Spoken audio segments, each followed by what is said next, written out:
there, can you believe it? 1 day to go. Are Chelsea about to make their first signing since their transfer ban was lifted? We'll tell you which Belgian international could be making a move to Stamford Bridge. This is Good Morning Transfers. Remember, there are plenty of ways to get involved.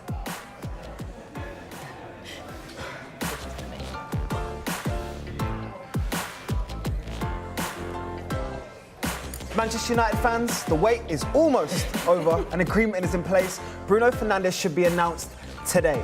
We'll bring you the latest. £85 million for Richarlison. Should Everton snap Barcelona's hands off, or are they right to say no? He's one of Tottenham's longest-serving players, but it now looks like Danny Rose is leaving London and returning to the northeast. And there are developments at Chelsea too. Will Willian is staying at the club come Friday night. See, that's how you keep the energy high.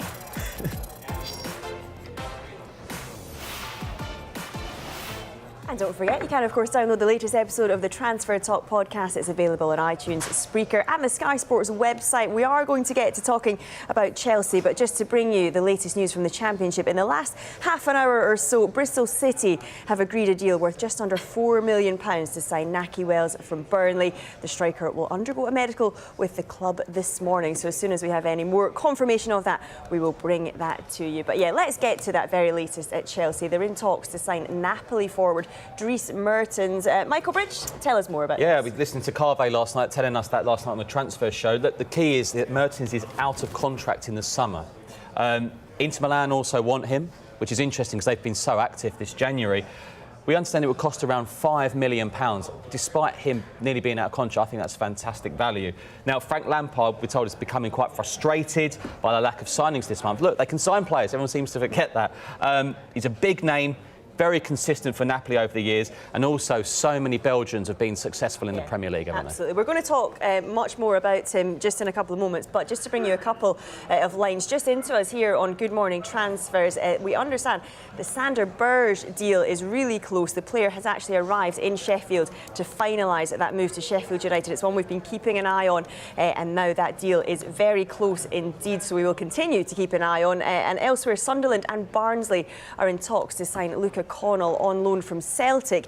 The midfielder is one of a number of options actually being looked at by Sunderland in the final few days of the window. So yeah, things bubbling away nicely with just 1 day to go. We are going to keep across all of that. We're also going to keep across this potential move for Dries Mertens. And you said there what would cost at least £5 million. I mean, he is out of contract, but £5 million, Anton, actually seems quite cheap. I absolutely love this deal. I genuinely think this could be one of the bargains of the window, regardless of the fact that he's out of contract. But look, he's a guy that can do everything. Dries Mertens was kind of almost like a forgotten winger, always played second fiddle in the Belgian lineups, the likes of Lukaku, the likes of Hazard and the likes of De Bruyne. And then there was an injury to Milik a couple of seasons ago at Napoli, and he moved to play in the middle, moved to play centre forward. And he exploded. He scored 28 goals in Serie A one season, then followed up with 18, then followed up with 16. And like I said, this guy can do everything. He brings leadership. He can play anywhere across the front line. He can score tap-ins. He can score from outside the box. He brings big game experience, Champions League experience, World Cup experience. You're getting me excited. Yeah, this is what we need. This is we're getting to the end of the window here, guys. When I think about Dries Mertens, I think about that 2016-2017 season. He was shortlisted for the Ballon d'Or that year. And it was like every week you'd look at the results on a Saturday night and he'd scored another hat-trick. Right. Week after week. Obviously 32 at the moment, but he is a world-class player, isn't he? And he's just I think it's 4 goals short of becoming Napoli's record goal scorer as well. So.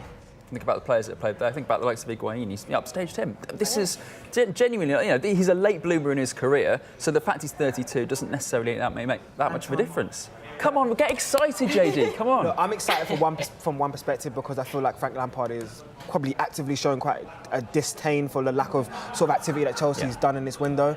But at the same time, you said one thing there which I can't quite go over. 32 years old and coming to the Premier League. Just name me many 32-year-olds, apart from Zlatan, who have come to the Premier League and actually made a direct impact to this point. When you was running through those accolades and those lists of achievements, apart from the clubs, I thought you was describing Pedro, in fairness. So I'm just turning around and telling you, same age, similar sort of style of player, and Pedro can't get a game in that team at this moment in time. He's got way more pedigree than Pedro because he's look at Way more the pedigree game. than Pedro? Yeah, definitely. As in Are you talking about from an accolades perspective? I'm talking about right now, as in like what he's done the last couple of seasons. Yeah, definitely. well, let's have a look at the impact that he's made, because we can have a look at some of his stats. And I mean, I guess these do kind of speak for themselves. Now this is this season, and in fairness, this makes me look bad now. Because it's not just his form that's fallen off a cliff at Napoli. The entire team. So we've seen Ancelotti leave, Gennaro Gattuso come in. He's struggled. So obviously, look, he's only scored 4 goals this season, but Napoli haven't exactly been firing as well. They've got problems behind the scenes as well as what's going on the pitch. But going back to what Michael and JD were saying about Frank Lampard being frustrated, Chelsea have had more shots in the Premier League this season than Liverpool. They're second highest in the number of shots they've had this season, and yet. That's a good stat. They haven't, and yet they're not scoring goals. That's why he's desperate for a striker. I just think you have to look at it as well. They've got Batshuayi there, Giroud there currently as well. 1 goal between them in the league. I mean, at this moment right now, is Dries Martin going to come in and turn around and say, look, I'm going to hit the ground running, and look, I'm going to be a second sort of outlet in terms of goals this season? You can never guarantee it, but It's you've got to Batshuayi's take the teammate punt. as well at Belgium. Oh, So what's yeah. Batshuayi going to think? Yeah. If this comes together, I would expect Batshuayi to think, okay, shall I go out on loan for the rest of the season? And also, it might have implications on Olivier Giroud move. Yeah, of course. Definitely. I mean, we talk constantly about the youngsters that Chelsea have, but actually bringing in a more experienced head has got to be a good thing for Chelsea as well, surely, Anton? Look, I mean, it's interesting as to what the Chelsea project is going to be, because we all know they're trusting in youth. They've got so many sort of exciting players, either playing out there like the likes of Callum Hudson-Odoi's back, Ruben Loftus-Cheek's coming back soon, which I think would be fantastic for them as well. But you do need experience, and the fact of the matter is, that's Frank Lampard has got one frustration at the moment, and that is up front, and he feels that's where he needs experience. Now, a lot of Chelsea fans say, actually, we quite like some experience at the back as well, but the manager wants it at the other end of the pitch. Yeah, and we've kind of already alluded to the frustration. I mean, always talk about Chelsea and their transfer ban. It then gets lifted, and then they don't actually sign anyone. Do you think that it is frustrating for them? Did it surprise you, JD, that I this think is it kind of the definitely first has. potential signing? I think because of the extent of obviously trying to remove or restrict that embargo, the length of it, you would think that you would actively want to be, especially active in this market more than anything else. But again, it's bringing in the right players, because they are going for sort of a redevelopment in terms of their philosophy, trying to bring through youngsters. You've seen that with Mason Mount come this year. Tammy Abraham's been fantastic as well. You can understand the philosophy, but at the same time, you are right. If you want to win competitions, and Chelsea are a massive club across the whole of Europe, so they want to win competitions, they are going to need experience. Now, I do agree with you for one instant. Value for money, Mertens, unbelievable. But at the same time, is he going to turn around and improve that team right now? Is he going to turn around and come in and get you, let's say, 15 goals? I agree, but if there's no point signing him if they don't believe he's going to do that. Sign them, as yeah. Yeah. Well, Chelsea fans, let us know what you think. We're really interested to know your thoughts on Dries Mertens and that potential move. Use that hashtag transfer talk. But let's check in with the state of play and Emma. Yes, Barcelona have seen a shock £85 million offer for Everton's Richarlison turned down. Barca are now considering a £20 million bid for Chelsea winger Willian, who is out of contract at the end of the season. Newcastle have agreed a loan deal with Tottenham for Danny Rose, and Tottenham's striker search continues, with Chelsea's Olivier Giroud open to a move across London. Arsenal have signed Spanish centre-back Pablo Mari on loan from Brazilian champions Flamengo until the end of the season, with the option to buy. Burnley are close to agreeing a deal to sign Bristol City's Josh Brownhill. And finally, Brighton are interested in Chelsea right-back Tariq Lamptey. Now, Manchester United fans, you finally have your player. Well, almost. United have confirmed they've reached an agreement to sign Sporting Lisbon midfielder Bruno Fernandes. It is a deal worth up to £68 million, subject to a medical and the agreement of personal terms. The Portugal international, he flew into Manchester yesterday. We saw the pictures of that to complete the move. So we do await the official confirmation. Pretty much the most drawn-out transfer of this window. And I mean, don't forget, we were talking about him in the summer as well. Anton, is he a player that is worth the wait? Sure, no pressure. Look, I mean, he's definitely what Manchester United. He's the kind of player Manchester United need, and they're getting a player that can kind of do everything. Let's be brutally honest. He'll be asked to play, behind the front three, but he's a goal scorer. He's a creator. More importantly, he's a leader. He's the captain of Sporting, a struggling Sporting side. He's the talisman of that side. Manchester United don't just need creativity, they don't just need an outlet. They, last night's game against Manchester City, a great example. They only had 2 shots on target for the entire game, a game where they needed to come from behind and score goals. Yeah. Granted, they're playing Manchester City, but still, so yes, they need creativity. But they just need hope. They need something to feel good about Manchester United as well. The fans need something to get behind. So, yes, it's been drawn out. Yes, could this have been done quicker? Should it have been done quicker? Obviously. But for me, this just makes sense. It's a no-brainer, this deal. I do agree with you. I think from a fan's perspective especially, you can see recently it's got quite toxic.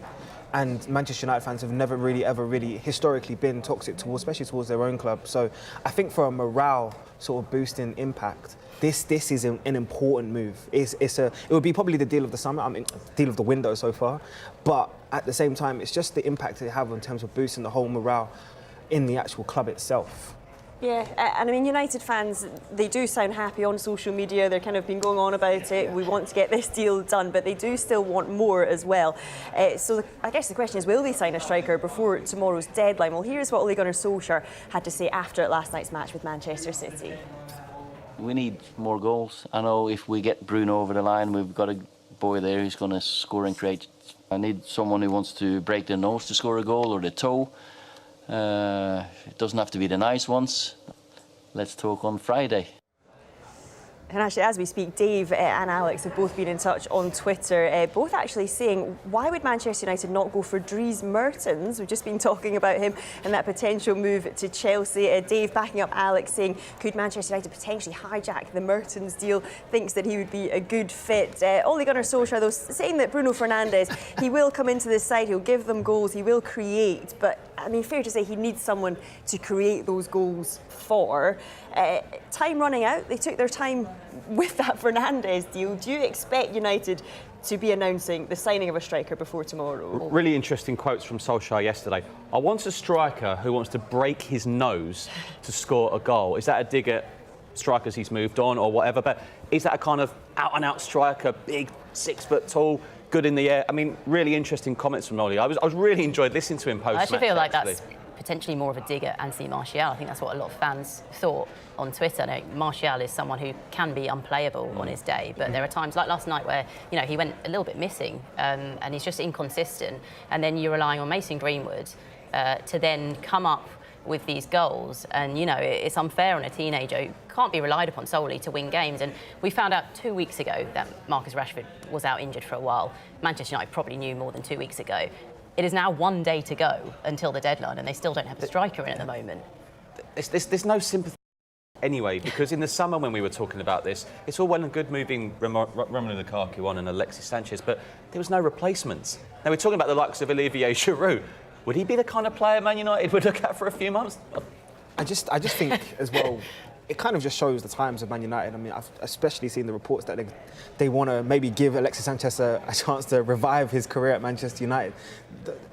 You don't leave and go to Inter Milan on a loan deal after having a disappointing campaign, probably for his own standards, and then turn around and be given another opportunity at Manchester United. Those sort of things don't happen for a club of that elite stature, and historically in Man United's tenure, it just doesn't happen. They move on and they turn around and find themselves the next person that wants to represent that shirt. And I just think right now, they haven't got enough players that have that sort of Man United DNA, as they turn around and call them. Those players that, as you turn around and say, want to break their nose to score a goal.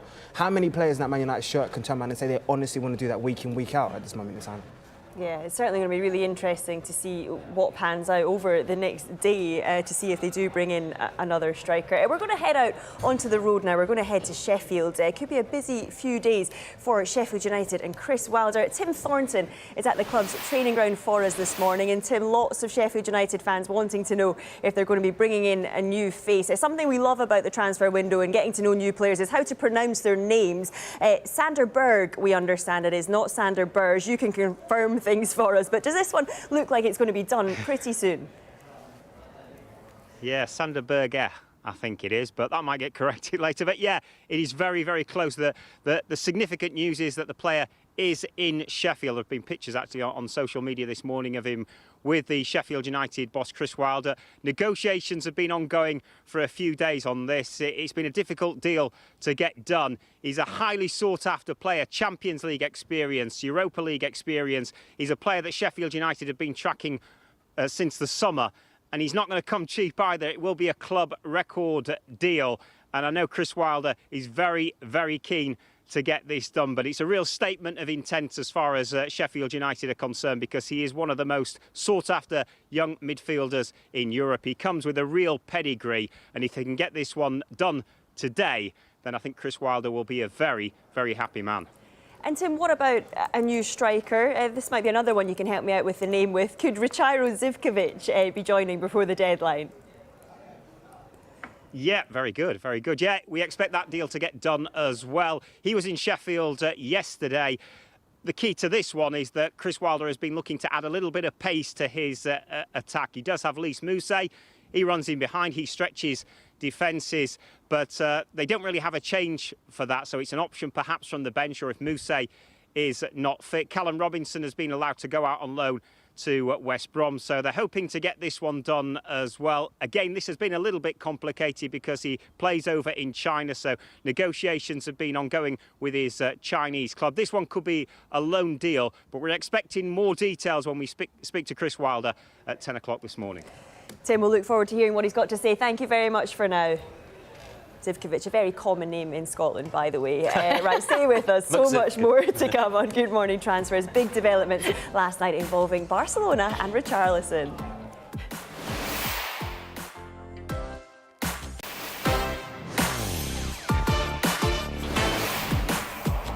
Hi there, welcome back to Good Morning Transfers. We're going to start this part with a little bit of breaking transfer news, and it concerns Josh Brownhill, the Bristol City captain. He is at Burnley undergoing a medical ahead of his move. It's understood the fee is worth around £10 million for the midfielder. So yeah, currently undergoing his medical ahead of a move from Bristol City to Burnley. Remember, we told you that news at the top of the show, that Bristol City have agreed a deal worth just under £4 million to sign Nahki Wells the other way from Burnley. So the two may well be linked, but as soon as we have confirmation of those, we will bring them to you. Elsewhere, Real Sociedad striker Willian José was left out of the 18-man squad for their match against Osasuna last night, despite being included a day earlier. It's a name that you'll have become familiar with because we've been talking about him a lot in terms of interest from Tottenham this month. Michael, we know that the North London club, they held talks with Sociedad about Willian José. Do you expect to see him in a Spurs shirt? Is this the biggest clue yet that he's going to be leaving? We don't know. I'm going to be honest with you. We don't know at the moment because Christoph Piontek seemed to be the first choice, but he's now going to Hertha Berlin. There were shots last night of him arriving in Berlin, so that would be a bit of a blow. But maybe couldn't get negotiations. Is it obligation option to buy a loan to start? But Hertha Berlin have come in with a bid of around £23.5 million. So Tottenham will be looking elsewhere. Look, they need a striker. It's going to be interesting. As always, Spurs always do something on the final day. I'm sure my colleague Paul Gilmore will be very busy down there. But yeah, and of course, yesterday I was talking about interest in Olivier Giroud. I mean, I don't know if that will develop. But yeah, interesting when players are left out of squads. Yeah. Sometimes it's players say, look, I'm not fully focused. Could it be he's trying to push the move through as well? Maybe. I mean, we haven't heard from him, but obviously he is one player they were looking at. And as I say, I think Tottenham do need a striker. It's pretty obvious, I think. Yeah, absolutely. Anton, we're just going to break away from Tottenham now because we love it when there's one day to go. Lots of things happening. Christmas Eve. Yeah, it is. Breaking news from Wolves to bring us. Yeah, their potential new signing, Daniel Podence. He's in Wolverhampton, had a medical yesterday, and I expect that deal, around £16.9 million, to be confirmed later today. Daniel Podence has taken to Instagram to say thank you and goodbye to Olympiacos, basically, which is kind of makes my job easier because it's definitely going to be confirmed now, isn't it? If you need a clue, that's a pretty big long statement. Exactly, yeah. Look, he thanks the fans. Obviously, he says thank you for the passion, for the derbies. He's struggling for words to express how he feels about his last year and a half in Greece. So, look, that's a sign that he's probably sent that from his hotel room in Wolverhampton, isn't he? So he's on his way to Wolves. He'll be at the training ground later, and that deal will get done. Like I said, the third highest signing in Wolves history. Daniel Podence joining for just under £17 million. Excellent stuff, Anton. Thank you. Now, how about this? Could Richarlison be in line for a shock exit from Everton? Everton have turned down an offer of €100 million. That's around £85 million from Barcelona. Emma, explain what has happened here. Yeah, well, like you said, they've turned down that massive bid. It was an offer that was made earlier this week, and Everton rejected the offer immediately. Obviously, they don't want to let go of one of their prized assets, do they? Barcelona looking for a a striker. We know Luis Suarez is out for months now with that knee injury. He's had surgery on his knee. And what we also know is that Barca did make an inquiry for Richarlison last summer as well, but they were knocked back. He is a sort of long-standing target of Eric Abidal, Barca's sporting director. So it's interesting to see how this one plays out. But Everton, of course, don't want to let him go, do they? Yeah, I mean, it's a lot of money, as you said, 100 million euros, 85 million pounds. But Michael, can you see why Everton have rejected this Absolutely. offer? I mean, they've just got Carlo Ancelotti, one of the greatest names, one of the biggest managers in world football, most well-known names in world football. Everton fans absolutely delighted about it, so excited. They've had one little blemish, was the performance against Liverpool in the FA Cup, but there's huge excitement there. You know, they've got a new stadium they're about to build, and Ancelotti, look, he's looking at the squad. They will have to make changes in the summer. I think he's assessing the squad now. Don't look like they're going to go down. They're probably not going to finish in the top 6. He's assessing all the players at the moment, probably starting on 0. But there's one player they know for certain that he wants to build the team around, and that's Richarlison. He came for a fair fee as well from Watford at the time. Let's not forget that. So I would have been surprised, even the fee, I'd have been surprised that under an Ancelotti Everton that they'd consider it. Yeah, and he's 22 years old. That's what people forget. Yeah. I think that's what people sometimes forget. And because we've known about him for a couple of years, we've seen the in and out sort of impact, inconsistent sometimes, but how special he can be on his day. We sometimes forget he's only 22 years old now. This is not me trying to talk him out of a move away from Everton, because I think 22 Everton is a very, very good place to be at. It's going in the right sort of direction. But it doesn't surprise me at all, the interest, because watching him last year when I covered the Brazil training camp when they came into the UK, and there was had friendlies against Uruguay and Cameroon here in the UK, and it was incredible to watch how good he was up close. The small nuances he does, how much of a physical presence he is, and how adaptable he is between all 3 positions. I didn't realise, watching me even week in, week out of Everton, I didn't realise how good of a player he was until he was in that Brazil setup. And what I also found was how well and how liked he is within the Brazil media. Like, they only talk about certain players in a certain way because of naturally they have stars. They have always historically had stars. And Richarlison is being built up as another huge star that is coming out of Brazil. Yeah. That close relationship that he has with Neymar, I was able to see close up and personal. And that is a player who only accustoms himself, even though he's the leader, with certain people. So I'm telling you now, that close relationship and how he is as a player, his trajectory, this interest doesn't surprise me whatsoever. I think it's interesting you were saying about the kind of introduction of Carlo Ancelotti at Everton, because I think a lot of Everton fans thought that once Marco Silva left, maybe Richarlison's form would dip a bit, like it did at Watford. You know, Richarlison's spoken a number of times about how Marco Silva was like a father to him, and he actually went to Brazil to bring him to Watford in the first place. But I think the key thing, like you said, he's 22 years old. We were talking about £80 million for Zaha in the summer. He's 27, he's 5 years older. And I think the key thing as well is Everton could not replace him at this point. It's a day before the deadline. Yeah, and actually we can look at some of his stats just to kind of show how good he is and how key he is to this Everton side. This is him compared to other Everton forwards this season. And I mean, look at that, he ranks first in every single category, apart from goals second, but he's still got 8 goals. But yeah, I mean, that really does just show how key he is to this side. Yeah, completely. And the fact is that they've got, you know, they've kind of stumbled across a goal scorer in Dominic Calvert-Lewin as well, which means Richarlison can play his game. He doesn't necessarily have to play as centre forward. He can come in from wherever he wants, usually on the left, and he can develop in a way that he wants to, the way that Marco Silva kind of tried to do it at Watford. I think you're right how important that was, but Carlo Ancelotti is definitely a great guy to develop Richarlison. The one thing about this that kind of leaves me scratching my head though is the Barca side. Where's the money come from? Like, true. At the beginning right? of the window, we were told that they needed to sell players in order to, you know, balance the books, especially with, you know, FFP regulations and that kind of thing. So, you know, you're looking at the likes of Arturo Vidal potentially being out the door, Ivan Rakitic potentially being out the door. They're both still there. And then all of a sudden, Luis Suarez gets a knock, and they don't have the players, or even though they've got Griezmann and Ansu Fati's coming in, these kind of, and they've still got Ousmane Dembele. Do you remember him? Yeah. And yet all of a sudden they're just like, let's just splash out 85 million, try and spend it. What? Wow! How do you do that? Yeah. I mean, that's Ronaldo money. You're that's, Barcelona, you know, you can do what you like. So Yeah. It is a really interesting perspective, though, on things, because it is, you know, they're saying they need someone, but can they actually physically afford to bring someone in? If they make a big signing now, there will be even more departures in the summer as a result. There will be big names leaving Barcelona as a result if they bring someone in now. But the fact of the matter is, I think Barcelona may well, they've tried Rodrigo, they've tried Richarlison. I think they're going to come up short.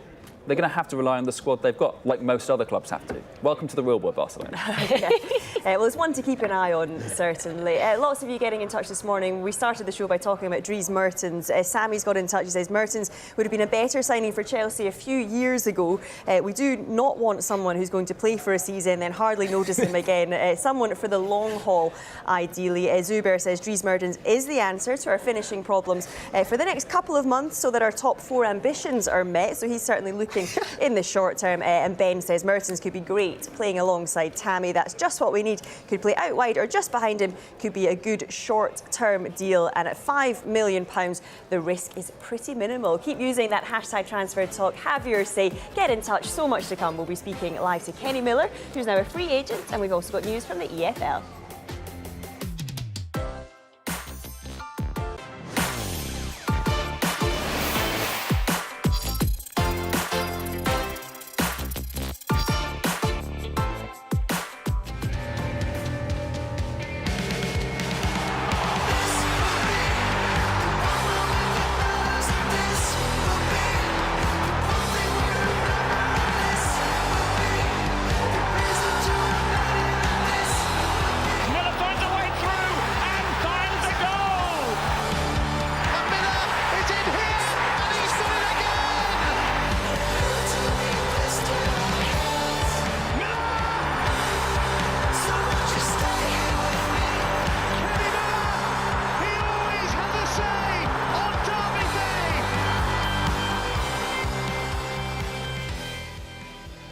Yeah, Kenny Miller, a proven goal scorer now, a free agent after leaving Partick Thistle a week ago, and I'm very pleased to say that Kenny joins us live now on Good Morning Transfers alongside Luke Shanley. A very good morning to you both.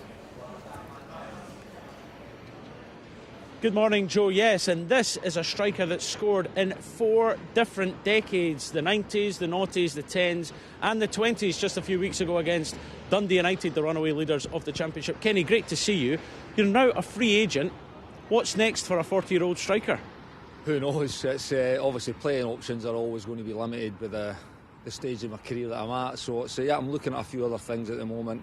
A few things have been documented that I've kind of potentially got an opportunity to still play. But again, there's other options in the coaching front as well. So kind of just mulling everything over at the moment. And like I said, playing options are always going to be limited at this stage of my career. So yeah, but still exciting. Always looking forward to the next chapter as well. When we were interviewing you when you were at Rangers in your late 30s, everyone was saying, how long can you keep going? And you always said you wanted to play until you're 40. You've managed to do that. Do you see that future carrying on? I know you've had a taste of management with Livingston. Listen, I'm not ready to retire. Obviously, last week leaving Partick Thistle was a little bit out of the blue. Things moved pretty quickly. So I still feel physically able. You know, I've actually been really quite diligent with checking numbers and data, all the physical data you get these days with the sports scientists and things. So my numbers are good, you know, so I know physically I'm able. But like I said, I think when you get to this age, it's you're always looking towards the next step rather than the playing step. But to think of playing your last game or scoring your last goal as I did against Dundee United a few weeks back, it's quite a scary thing to think that you're going to hang them up. So you never know. Football's a funny old game, and the next few days could throw up a few things. But like I said, there's a few decisions to make in regards to whether to play or whether to hang. What level could you still play at, do you feel?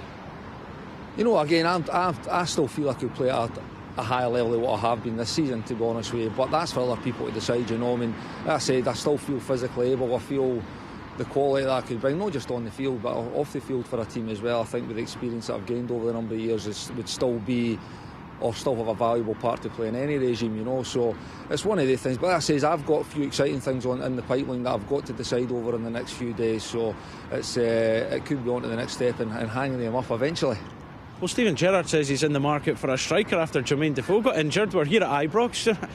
Keeping a fourth spell maybe at Rangers? That's a million to one shot, I would say, Luke. But I think they'll be looking at. I mean, you know, what happened last night with Jermaine Defoe, I think there's no doubt even before that I think Rangers could have done with a third option with I think they were only an injury or a suspension like they have been in the last 3 or 4 games away from only having that one option up front. So I'm sure they'll be definitely in the market, whether that's a striker domestically. I know Lawrence Shankland's, a lot of speculation surrounding him and whether he's going to be on the move, which there has been for the last 18 months, 2 years with the level of goal the boys been scoring. So domestically I think he's one that could could potentially be out there for a few teams. Celtic have been linked as well, obviously.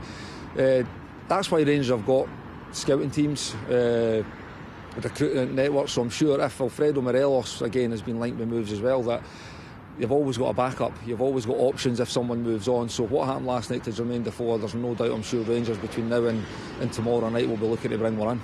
Yeah, a lot of talk about Alfredo Morelos as well, with the incident that happened the other night ago that's been investigated.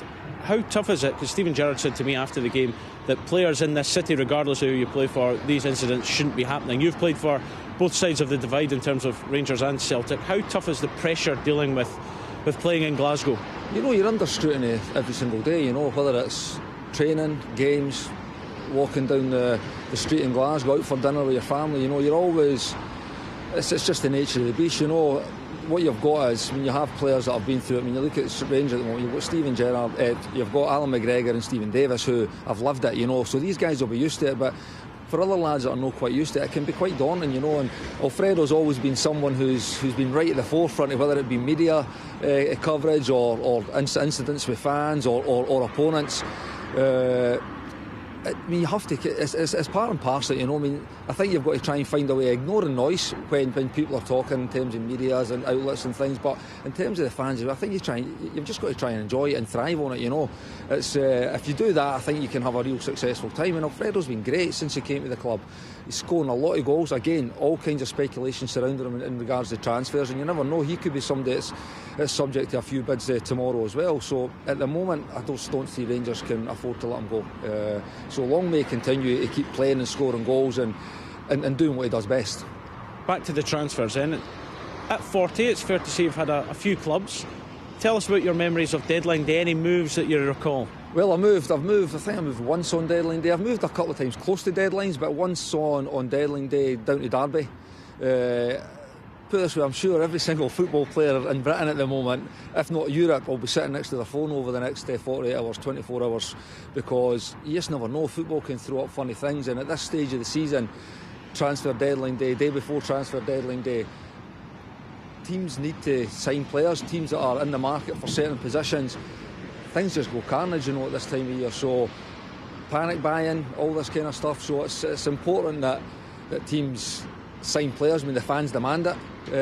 And again, only where we are, it's going to demand to probably go and find someone to be that backup to Alfredo Morelos. So I'm sure every player sitting by their phone over the next 24 hours, 36 hours, hoping for a bid, hoping for a move, or some things can come out of the woodwork that are not even expected. So yeah, players will definitely be diligent over the next 36 hours.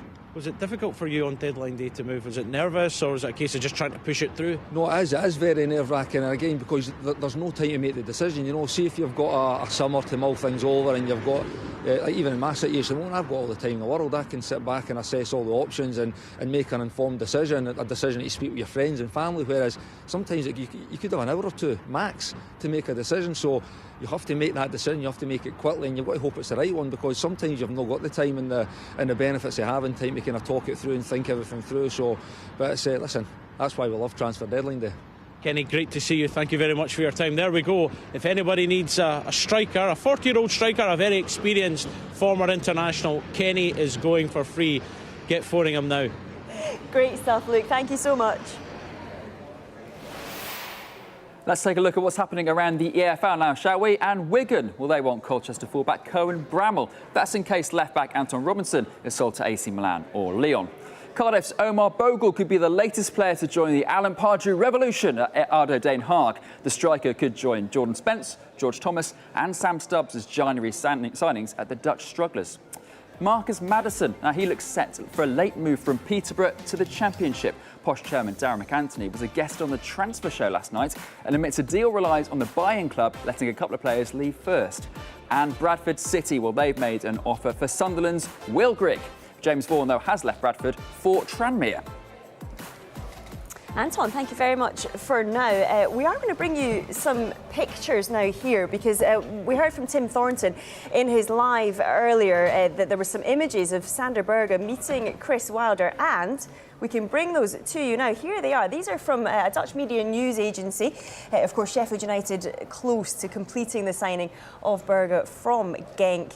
Here he is. He's arrived at Sheffield United to finalise that move. It would be a club record fee, but that is the player there with Chris Wilder. So that move looking like it is imminent. And yeah, a couple of Sheffield United fans getting in touch. This one here from James, using that hashtag transfer talk. He says, Sander Berge to Sheffield United is an absolute masterclass from the club. This kid is quality and shows just how far United have come and just where we are going. He ends by saying he is next level. And Michael, you agree with those sentiments from James? It's like Sheffield United are playing snakes and ladders and they've just gone right up. It is an incredible signing if this comes off. He is a top-class player. And what I like about Sheffield United, bookies' favourites to go down. They're 8th, looking really comfortable on 33 points. They're not settling it. They're trying to go to the next level already. Chris Wilder's not saying, look, we're fine this January. He has gone in and got a real top-class player there if it comes off. They're a point behind Manchester United, a point behind Tottenham Hotspur, a point behind Wolves. I look to be wearing Wolves stuff today. But, you know, they could actually make the Europa League the way they're going. What a huge boost. Do you know what I love about this as well? It's opportunism. There's absolutely no way Sheffield United went into this window planning to spend that much on a holding midfielder. But they've seen, as Michael was saying, you know, a player with great potential and experience for his age available, and they've just gone, right, let's do it. Let's do it. Let's push for Europe. Yeah. And if this guy's going to get us over the edge, then it's an absolute snip, because being in Europe, they'll get that money back straight away. And also, just think about the budget. They've adjusted and they've done so well in looking at the summer budget and looking how much they spent there, working with the squad that they have, developing into that system. And now they have the finances to turn around and say, we can push on even further for the second half of the season. So the way that Wilder has just adjusted this, has done this whole season, has just been fantastic from both on the field and off the field as well. Yeah, Sheffield United fans, let us know what you think, and of course we will keep across that one and let you know as soon as we have any confirmation. Just a line to bring you from Tottenham. Defender Cameron Carter-Vickers has joined Luton. It is a loan until the end of the season. He did spend the first half of the season on loan at Stoke. He's now going out on loan to Luton.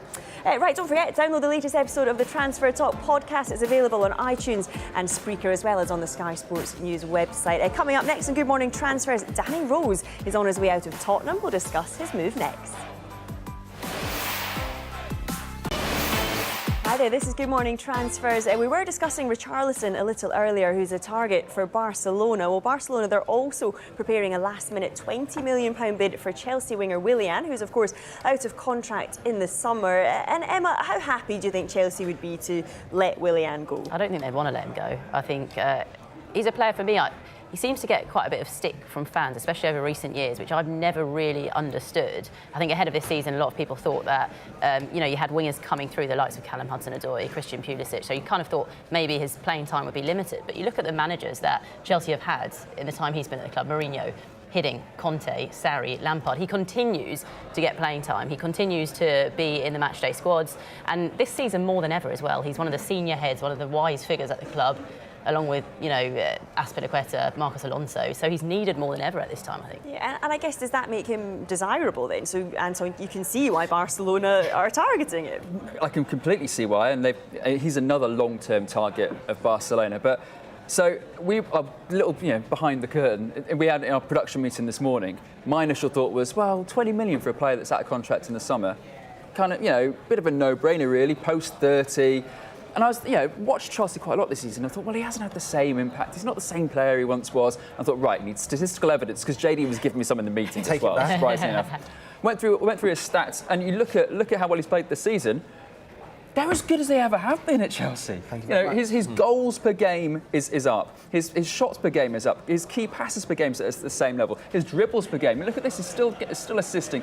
He's still, you know, get minutes per goal. Okay, that's down a little bit, but that's from, that's absolutely fine. He's still contributing. His passes per game is up. So he's just modified his role slightly under a different manager. He's still really important to Chelsea. So we were talking about the experience that Frank Lampard wants in his team to blend with the youth. I think I might have got it wrong. I think it actually. Got it wrong. Oh no, I'm sorry. Wait, can we just take this in for a second? Did we just say that again? Sorry, say that again.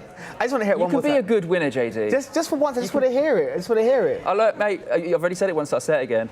I was wrong. They should keep Willian because he's integral to Chelsea in the way they played this season. It wasn't just one game at Tottenham where he played well. I'm done. So, JD, you think he should stay at Chelsea? I mean, you don't get any better intention of sort of how Willian is valued in that team than by what the manager says. And the manager's made it very clear at the beginning of this window. He insisted that he didn't want Ross Barkley to go anywhere and he didn't want Willian to go anywhere. He's come on the record and said that. Now, if, as you turned around and said, numerous managers have come in the door in Chelsea's during William's tenure, and yet every single one of them have played them consistently. Every single one of them has seen his value. That shows the quality of the player. Now, statistically, he might not jump out to you because he's in an attacking position, and you think to yourself, well, he should score more, and he should bring more assists. But at the same time, it's the impact that he has on the game in the important times. And that is understated. And ask any Chelsea fan, they'll tell you straight, he is a critical player for how they look in an attacking sense. We talk about 20 million, but if Chelsea lose Willian for 20 million and they drop out the top 4, that's a lot more than £20 million. Yeah. We're going to talk about Danny Rose now because he's agreed to join Newcastle on loan until the end of the season. He could actually be in line to make his Newcastle debut against Norwich this weekend. Michael, were you surprised by this news, this switch that he's going to make? No. No. I mean, you know, a few months ago, Danny said in an article that they'd be wasting their time if anyone came in for him this January. But that was under a different regime. That was under Mauricio Pochettino, who he considered a second father to him. He had a great few years under Poch. There's no fallout of Jose Mourinho, but he's got Ben Davies, who's coming back. Jan Vertonghen can play there. Tanganga can play there. Ryan Sessegnon can play there. He's got the Euros to come as well. So for me, it's a good fit. And there are other clubs after him, but Newcastle, he wants to play for Newcastle. And I guess from the Newcastle perspective, it is a really good move, Anton, because they clearly need reinforcement. Oh, they really do. Losing Jetro Willems for the season, I think, is massive. He's been a huge bonus for Newcastle this season. You know, came in on loan and just has made a great impact down the left. And that left side has been, you know, they've had Sam Maximin and Almiron further forward, and the attacking down the left has been one of their main strengths. But also Danny Rose. Danny Rose just needs to feel a bit of love.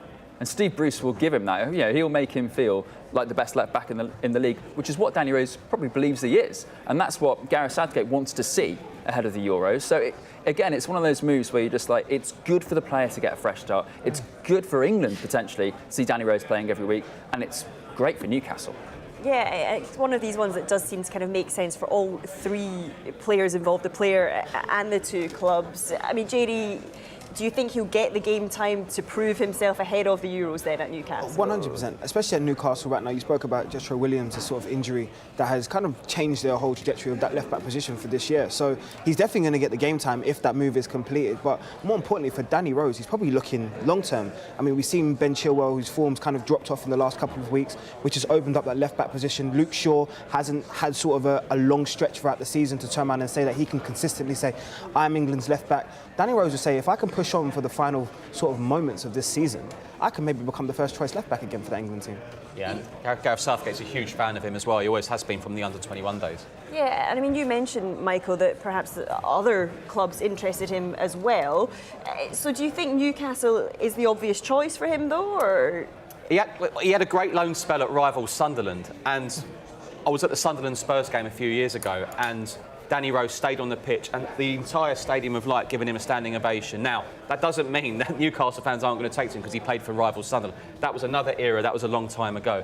If you give 110% for Newcastle United, they're going to love you. I think it's a good move for Newcastle, and it really is a good move for Danny Rose. Yeah, absolutely. Well, that is it for this morning for Good Morning Transfers. Thank you for getting in touch using that hashtag Transfer Talk. Quite a few Manchester United fans still picking up on our top story there about Dries Mertens and actually just going on and on. Jez, Red Devil 73, James here, all saying, why is Mertens not going to Manchester United?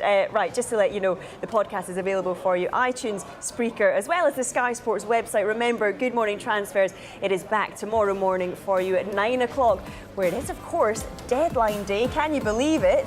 But Transfer Talk before that, it returns in a couple of hours. That is live from midday. We're going to be joined in the studio by Big Zoo. Stand by for that.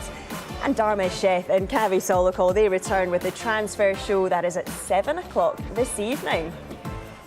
Stay with us next up on Sky Sports News. With just a day left for clubs to make some last-minute deals, can they all fill their wish list? Well, Danny Higginbottom joins Rob Watton on Transfer Centre next.